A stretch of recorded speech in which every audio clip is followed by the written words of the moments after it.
उत्तराखंड में मुख्यमंत्री पद के लिए पुष्कर सिंह धामी के नाम पर बीजेपी ने मोहर लगा दी है। धामी कल देहरादून की परेड ग्राउंड में शपथ लेंगे और इस दौरान प्रधानमंत्री नरेंद्र मोदी, गृह मंत्री अमित शाह के साथ बीजेपी के शासित राज्यों के मुख्यमंत्री भी मौजूद रहेंगे।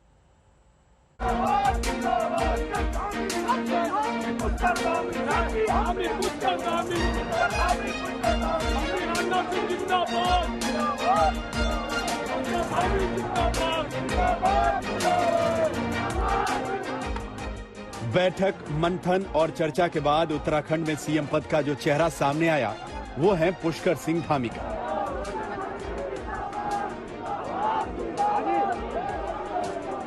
वही युवा चेहरा जिसकी अगुवाई में बीजेपी ने उत्तराखंड चुनाव में बड़ी जीत हासिल की, वही चेहरा जिसकी अगुवाई में बीजेपी ने उत्तराखंड में इतिहास रचा।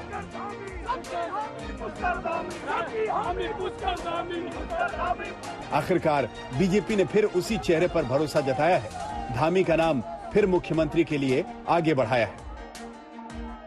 पुष्कर धामी को अपनी तरफ से बधाई देता हूं और मुझे पूरा विश्वास है कि इनके नेतृत्व में उत्तराखंड तेजी के साथ विकास करेगा। क्या कर रहे हैं? और मैं आश्वस्त हूं कि उत्तराखंड केवल तेजी के साथ विकास ही नहीं करेगा, बल्कि उत्तराखंड का एक बहुआयामी विकास होगा, ऐसा मेरा विश्वास है। उत्तराखंड में बीजेपी ने पुष्कर सिंह धामी के चेहरे पर ही चुनाव लड़ा, लेकिन चुनाव में धामी की हार के बाद मुख्यमंत्री को लेकर पेंच फंस गया। कई नामों पर चर्चा हुई, कई नामों को लेकर अटकलें लगी, लेकिन पीएम मोदी और अमित शाह का भरोसा आखिरकार धामी के काम आया। उत्तराखंड के सीएम के लिए फिर उनका नाम सामने आया।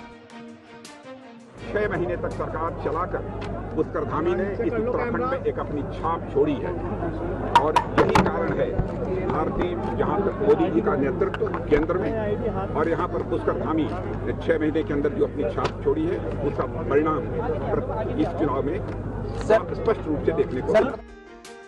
उत्तराखंड में सीएम को लेकर दिल्ली से लेकर देहरादून तक लगातार बैठकों का दौर चला। खुद पुष्कर सिंह धामी भी 2 बार आला नेताओं से मुलाकात करने के लिए दिल्ली आए। फिर केंद्रीय पर्यवेक्षक राजनाथ सिंह की मौजूदगी में विधायक दल की बैठक हुई, जिसमें मुख्यमंत्री के नाम पर चर्चा और फिर पुष्कर सिंह धामी के नाम पर मोहर लगी। निश्चित रूप से हमने जो संकल्प लिए हैं उन संकल्पों को हमारी सरकार पूरा करेगी। यहाँ की जन आकांक्षाओं के अनुरूप हमारी सरकार काम करेगी। हमने कहा है कि हम पारदर्शी शासन देंगे हर प्रकार से। जो आने वाला दशक है ये उत्तराखंड का दशक, को माननीय प्रधानमंत्री जी ने इसकी कल्पना हमारे सामने रखी है, उसको साकार करने के लिए हर संभव हम प्रयास करेंगे। चुनाव से करीब 6 महीने पहले ही धामी को उत्तराखंड का सीएम बनाया गया था, लेकिन चुनाव में धामी अपनी सीट पर जीत हासिल नहीं कर पाए। लेकिन केंद्रीय नेतृत्व ने एक बार फिर धामी पर ही भरोसा जताया।